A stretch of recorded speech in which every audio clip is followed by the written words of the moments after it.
श्लोक 40 पाठ 1 कुरुक्षेत्र के युद्धस्थल में सैन्य निरीक्षण। पहला पाठ। कुलक्षय प्रणश्यन्ति कुलधर्माः सनातनाः धर्मे नष्टे कुलम कृत्स्नम धर्मोऽभिभवत्युत। कुल के नाश से सनातन कुल धर्म नष्ट हो जाते हैं तथा धर्म का नाश हो जाने पर संपूर्ण कुल में पाप भी बहुत फैल जाता है। 40 व्याख्या। ये श्लोक महाभारत के भीष्म पर्व की संगीनी श्लोकों में से एक है। यहाँ अर्जुन भगवान कृष्ण से कह रहा है कि जब अधर्म और दुष्कर्मों का प्रकोप बढ़ता है तो समाज में स्त्रियों की स्थिति भी दयनीय हो जाती है। जब स्त्रियां असभ्य हो जाती हैं, तब कुल में वर्णसंकरता और अनैतिकता का जन्म होता है।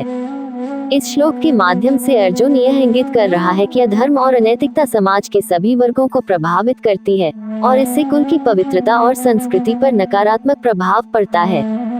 ये श्लोक समाज की नैतिकता और संस्कारों के महत्व को दर्शाता है और यह भी बताता है कि स्त्रियां समाज की नैतिक और सांस्कृतिक धरोहर की महत्वपूर्ण संरक्षक होती हैं।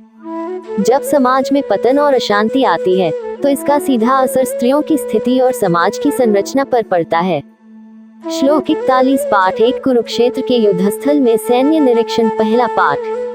अधर्माभिभावात् कृष्ण प्रदुष्यन्ति कुल स्त्रियः स्त्रीषु दुष्टासु वार्ष्ण्य जायते वर्णसंकरः।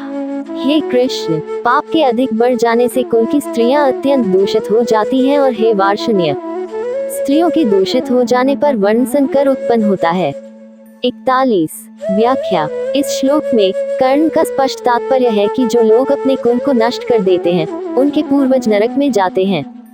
ये पूर्वज उस परिवार की पिंड क्रिया, पिंडदान और जल क्रिया तर्पण से वंचित हो जाते हैं। ये श्लोक एक सामाजिक और धार्मिक दृष्टिकोण को उजागर करता है, जिसमें कहा गया है कि कुल का विनाश केवल परिवार की हानि नहीं होती, बल्कि पूर्वजों की आत्मा को भी दुख पहुंचाता है। पिंडदान और तर्पण जैसे कर्म पूर्वजों की आत्मा की शांति और सुख के लिए किए जाते हैं। जब परिवार और कुल का विनाश होता है तो ये धार्मिक कृत्य भी ठप हो जाते हैं, जिससे पूर्वजों को पिंडदान और तर्पण का लाभ नहीं मिल पाता। इस प्रकार श्लोक ये दर्शाता है कि कुल धर्म और पारंपरिक धार्मिक कृत्यों का पालन न करना एक गंभीर दोष है और इसके परिणाम स्वरूप न केवल वर्तमान पीढ़ी को बल्कि पूर्वजों को भी कष्ट उठाना पड़ता है।